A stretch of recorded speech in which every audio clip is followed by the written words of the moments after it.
The bishop of the Diocese of Tucson responds to abuse within the church Many, like me, were waiting to see what are the real issues here. amid calls for reform. This is my church too, and it just upset me. Police link the murders of 2 children to a single suspect with a criminal past that spans multiple states. He was on their radar in one way or another. Mexico makes access to health care easier for its citizens living in Arizona. It's important for me to stay healthy for my family. Hello and welcome to Arizona 360. I'm Lorraine Rivera. Thank you so much for joining us. The Catholic Church continues to grapple with another round of sexual abuse allegations. Most notably, a grand jury report in Pennsylvania accused church leaders of hiding decades of abuse committed by hundreds of priests. A month after that news broke, we're now hearing from the head of the Diocese of Tucson. Bishop Edward Weisenberger issued a 6-page letter that offered an update on his diocese's own efforts to prevent abuse. He also sat down with Christopher Conover to discuss how parishes have responded to concerns so far. I found that any time a pastor sort of dealt with it, and I call it touching the wound. There's an old saying, the good doctor has to be willing to touch the wound. I think people were deeply grateful for that. I would say this is such a moving target at the present time that sometimes people in our culture want us to rush out with immediate answers, and I understand that. It's the way our brains are wired in Western culture. But one of the great truths about the Catholic Church is we're probably more an aircraft carrier than a speedboat. And sometimes there's some real prudence in letting a little bit of the dust settle before you give the world your best answer. Were there pastors, even in the diocese, that were not answering questions to their parishioners quickly enough or at all? Were not, as you said, touching the wound and just letting it go? I think most have been doing a very good job, but I also think many, like me, were waiting to see what are the real issues here. And sometimes there were some people, I guess, that didn't even want to wait a week, and sometimes to see what the real issues are takes some time. What is the Diocese of Tucson doing to prevent what happened in Pennsylvania? The Diocese of Tucson experienced our own kind of Pennsylvania event many years ago, and it resulted in a bankruptcy for the Diocese of Tucson as they opened their files and worked with government officials, lawyers, all those things. We really did what has happened all across the nation, which is we implemented safe environment protocols. So we have rather intense safe environment protocols. People get fingerprinted. We do background checks on anyone that's a volunteer or an employee. We screen people very carefully. And that's actually why the numbers of allegations in the last 15 years in the Catholic world have dropped to a tiny trickle. According to the diocese, since 2008, it has processed more than 38,000 clearance requests for those working or volunteering in parishes and schools. In that time, the diocese denied more than 700 requests. It later revoked 12 clearances and fired 10 employees over sexual misconduct allegations. For the non-Catholic world looking in, Catholic Church has gotten a bad rap lately. What do you tell non-Catholics that say, oh, I would never go to a Catholic church, I would never send my child to a Catholic school because of all of these allegations? I would say to non-Catholics, if you look at the statistics, there's no higher incidence at all of sexual acting out among priests than there is amongst any other identifiable group, any other ministerial group, any other group of men. I do sometimes feel that the world will be a much safer place when the world begins to look accurately at the phenomenal amount, the overwhelming amount of sexual abuse going on today in our world. And it's almost a collective yawn on the part of our public when we hear about 1 in 5 females today or 1 in 12 males today being sexually assaulted, not 30, 40, 50, 60, 70 years ago, but today. And we've made such huge advances within the church. I think our culture will be much safer when others kind of follow our suit. What are some of the things that the church can lead on to reduce that number worldwide, not just obviously within the church, as you said, but worldwide? I've only been here 9 months, but in my previous dioceses, there's other groups that would sometimes publicly and sometimes quietly come to us and say, explain your protocols to us, show us how to do it. And there are groups that have used us as the example of how to do it right. The Pope has talked about this, but is this an issue, obviously needs direction from the Pope, but is better handled at the diocese level, at the parish level than from Rome? All of the above. One thing we forget is the word Catholic means universal. And the United States, we oftentimes discover the way our bishops deal with something is being watched very intently by bishops' conferences around the world, because just of what the United States of America represents to the rest of the world. And so we're oftentimes on the cutting edge. And so for the United States bishops to be working with the Holy Father in the Vatican, and for the United States bishops to be working very closely with the men in the trenches, in the parishes, the pastors, all of that is essential to having a really accurate understanding of the situation. Is there anything in this area that you look at Tucson and say, we're doing a good job, but we could do better? I think our program is going very well. We're audited. I think every diocese in the nation now is audited. They send in an auditor team from out of state, and they put it out for bid, but they use companies. Like the first time they did it, it was all retired FBI agents who went out. And I was always a part of those audits in my previous 2 dioceses. And they would come in and they might visit parishes. They talk to diocesan employees. They talk to whoever they want to talk to, especially members of those review boards that review any kind of allegation. Tucson has always been in compliance. We just have a strong history here. In his letter, the bishop says parishioners withholding donations over the latest scandals could cripple its ability to uphold the protocols it credits with keeping children safe. The notion, I think there's a thought out there that maybe we can wound the bishop, wound the diocese, but it won't harm the local parishioners. It really isn't true, because the nature of institutions today, we've had to take over on the diocesan level because of employment law, finances, insurance, formation of parish ministers.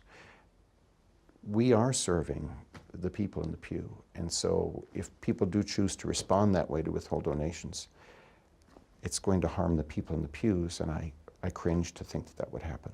I definitely don't want that to happen, and I don't believe most Catholics want that to happen, but I do think most Catholics want to see the budget. A lifelong Catholic, Renee Schaefer-Horton works as a coordinator at the University of Arizona School of Journalism. My earliest memory is, as a 4-year-old praying the rosary. That is my earliest memory. Outside of work, she wrote an op-ed for the Arizona Daily Star in August, announcing she would stop donating and encourage others to do the same until the church makes some changes. This is my church too, and it just upset me. And so I thought somebody has to say something, and the way that I knew to do it is that you can't keep feeding it. You can't keep giving money to something that is not working. And it's hard. It's really hard for me every Sunday. Even more difficult was reading the grand jury report out of Pennsylvania and learning that a third of the bishops involved tried to stop its release. It came weeks after other bishops were accused of turning a blind eye to alleged abuse at the hands of Cardinal Theodore McCarrick, who resigned in July. And that says to me that's just a systemic problem with clericalism. It's a closed old boy network, and that needs to stop. Horton says bishops complicit in any cover-up should resign, and going forward, she wants to see greater involvement from the church's lay people, its devoted members outside of the clergy. In the rooms where decisions are made about who becomes a priest, who goes to seminary, who becomes a bishop, those decisions are made by celibate males in a closed system, and that's part of the problem. Horton is among a chorus of voices across the country calling for reforms. I think the question of how the church will move forward depends a lot on those tangible reforms that lay Catholics are asking for from their leadership. Daisy Vargas specializes in Catholicism in the Americas and teaches at the U of A College of Humanities. Folks are eager to talk about this. People want to have a conversation. These sexual abuses were covered up by silence and by secrecy, and right now it's a painful time for the Catholic Church and for survivors and for their communities, but it's also a time for conversation. I teach a contemporary Catholic thought class here on campus, and the first day of class 4 weeks ago, the first thing a student says when he walks into class is, "Are we going to talk about this?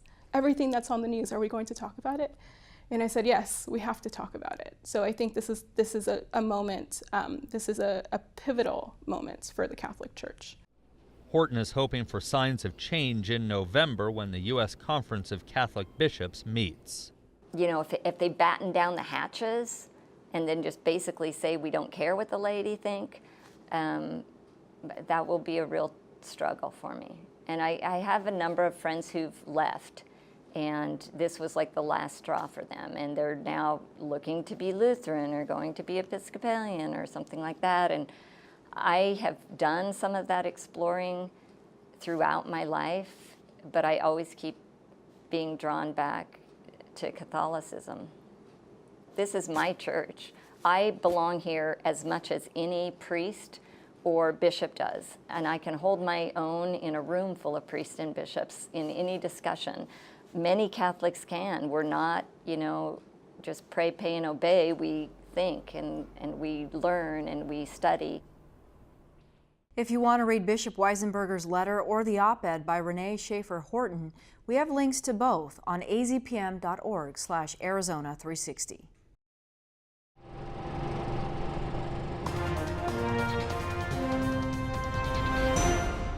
Two of Tucson's most disturbing murder cases saw a major break recently. A sole suspect under arrest for the kidnappings and killings of 6-year-old Isabel Celis and 13-year-old Maribel Gonzalez. They went missing in 2012 and 2014. Among the most alarming discoveries about 36-year-old Christopher Clemens, a criminal history spanning 20 years in 4 states, including offenses that required him to register as a sex offender at the age of 16. The Arizona Daily Star's Caitlin Schmidt reported extensively on his record. She begins with whether the two cases are connected.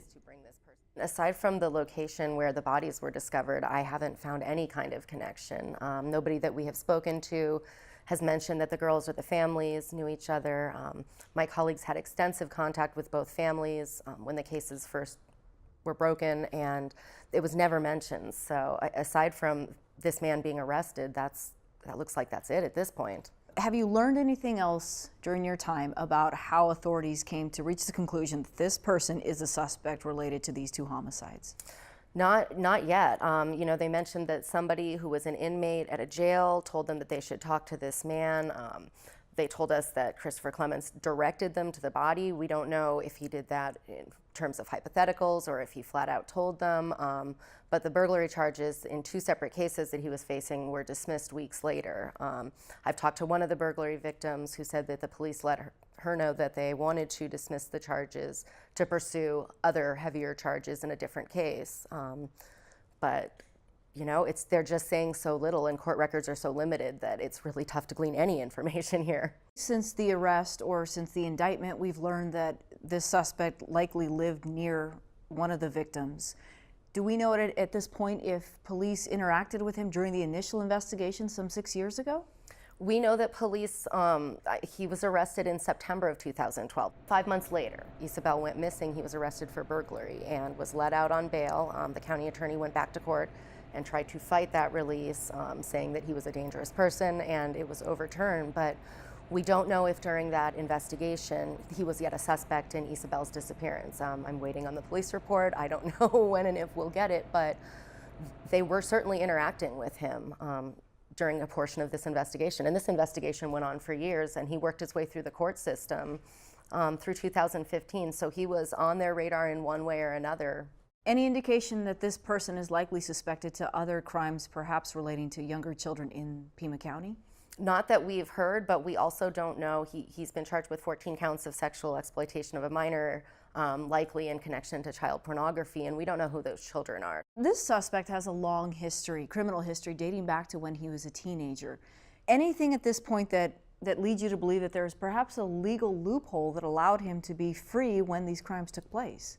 I mean, I think maybe the issue is that there's no national database for law enforcement to use that allows them to tap into other jurisdictions in other states to see what kind of prior charges or convictions this person has. You know, they kind of have to rely on what they can find, either from the suspect telling them about themselves or by a search of their homes. If they didn't know that Christopher Clements ever lived in Florida, how would they know to reach out to Florida to see if he had any prior convictions or charges? So it's, you know, I know they're police and they're detectives, and it's their job to find out as much as they can, but, you know, they have limited resources as well. It begs the question of why isn't there that national kind of database? There is a national sex offender registry.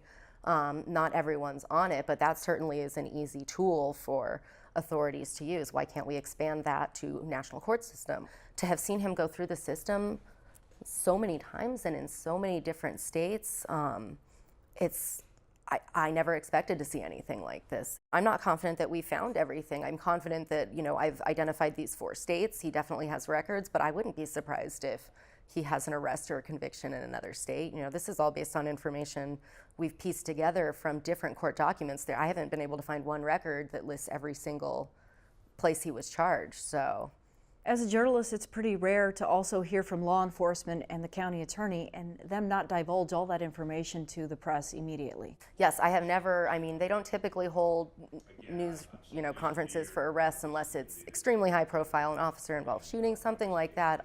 But I've never been to one where if the person has a criminal record, they haven't at least mentioned it. Oftentimes they mention that very quickly and they tell us where to find it. So this is very unique. I've also never been to a news conference where they don't take any questions. And I understand why they're not, but they're treating this very differently than anything else. Would you like to elaborate on why you suspect that is? I think part of it could be the jury issue. It took them 18 months to indict this guy after he was on their radar, so you have to think that they have a pretty solid case, but it's, you know, they don't usually want to help us do our jobs, but this is quite a bit of information to not give out. I wonder if they will be taking questions. Probably not, but I think we aren't going to get all the answers to this unless this goes to trial, so let's hope a plea agreement doesn't happen. All right, Caitlin Schmidt from the Arizona Daily Star, thank you for your analysis and your reporting. Thank you.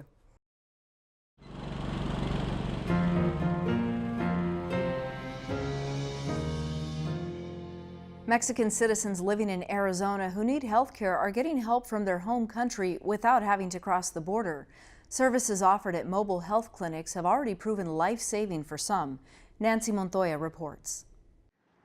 Did you remember when we went to Disney? Francisco and his wife Gabriela say every day is a miracle. Both discovered they had life-threatening diabetes and hypertension before they say it was too late. It's important for me to stay healthy for my family because they depend on me and they rely on me, they love me, and if I'm not around, they will miss me. An A1C test measures the average blood glucose levels over a couple of months. Normal is 6 or less, but Francisco and Gabriela's A1C was over 12. I knew that number is bad. It has to be 5 or 6 at most, and I started getting worried. The couple discovered their condition by chance. At a school health fair, volunteers from a mobile health clinic tested them both. 3 days before that, Gabriela's mother had died from complications caused by diabetes. She says she was in a panic.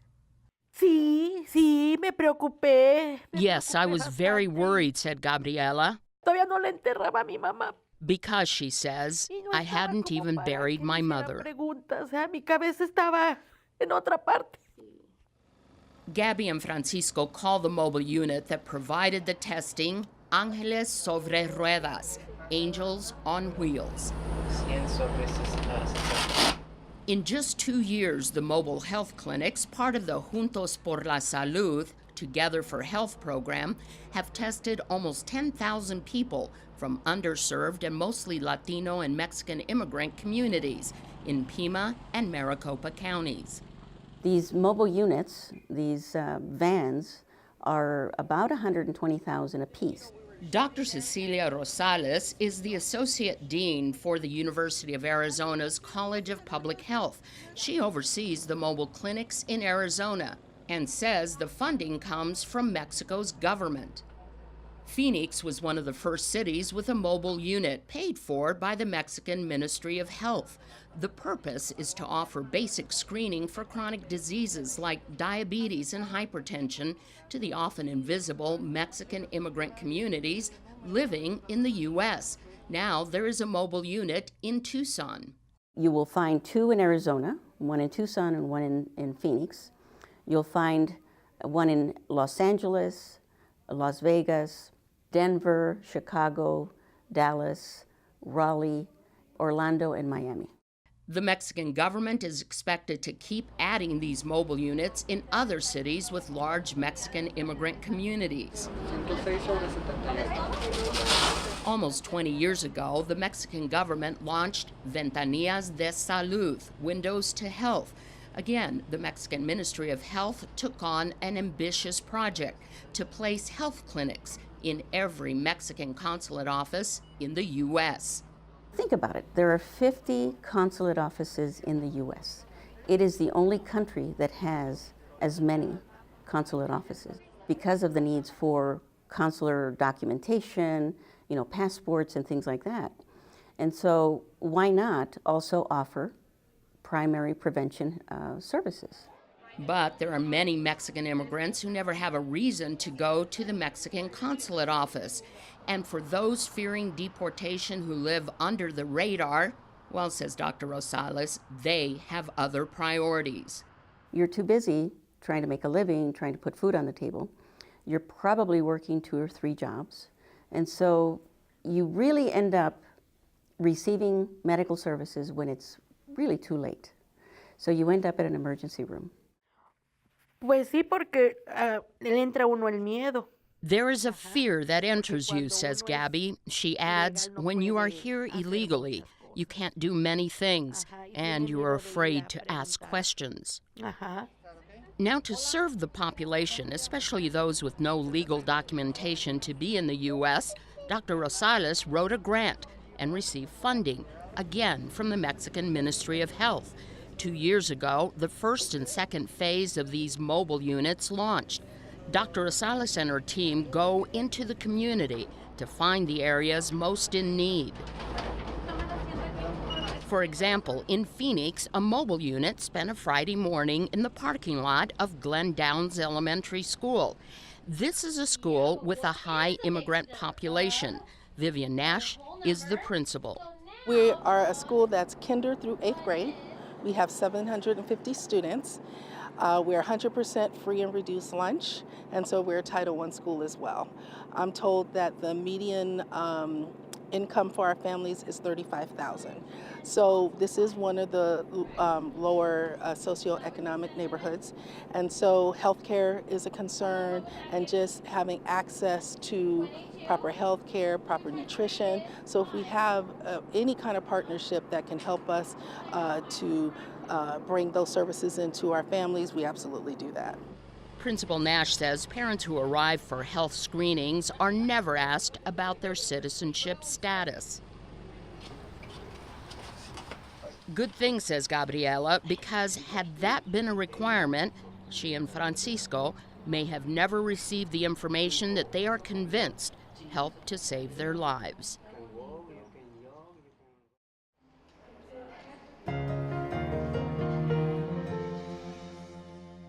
TV and radio remain the go-to platforms for political ads. However, more of those messages are reaching audiences on social media. Earlier this month, we got insight about how it could affect voter turnout from Tom Hee Kim, an expert on social media engagement at the University of Arizona Department of Communication. Many people, including especially young people between the ages of 18 and 30, they learn about the election mostly through social media and using news sites and apps. What it means is that they are going to be presented with content tailored toward them. Are the candidates understanding they need to change their message to a different platform? Some parties and politicians use social media in a very wise way to, and they present tailored ads toward different segments of social media users. We have, though, been able to see the power of social media over the last few years, perhaps the last 10 years even so, with President Obama and President Trump. So it has proved effective. Has it drawn out the younger voter, though? Voter turnout in midterm elections tends to be lower than the turnout in presidential election. This is especially true among young voters. Scholars identify largely three reasons for this voter turnout decline. First, young people are less interested in politics. Second, they don't think politicians would respond to their concerns. Third, they do not have a strong sense that voting is a civic duty. However, with this midterm election, I'm hopeful that more young people would come out to vote because they are active on social media. On social media, young people can be exposed to election news incidentally. They can share news and information and also start to express and exchange political viewpoints. But it remains to be seen whether social media will drive the younger voter to the poll. So research shows that social messages from friends on social media, including their I voted stickers and potentially I voted sticker selfies, could indeed lead other people, their friends, to come out to vote. So if carefully designed, strategies like this could be useful. It seems every election cycle has its level of nastiness, where candidates are saying and doing things about one another. Have you found that discourages people from participating in the process because it's just too negative? It remains a question. Some would say that it's going to make voters more emotional. For some, would feel more passionate about their own candidates. For others, they might be angry, and that might lead them to actually go to the polls. Others might say that people are just going to be fed up. So there are conflicting possibilities, and I think it's an empirical question. All right, Dr. Kim, thank you. Thank you. For Your Vote 2018, Arizona Public Media will host a gubernatorial debate between Republican incumbent Doug Ducey and Democratic challenger David Garcia, and I will serve as the moderator. Our panel includes Christopher Conover and journalists from the Arizona Daily Star and KJZZ in Phoenix. Be sure you watch this Tuesday at 7 on PBS 6.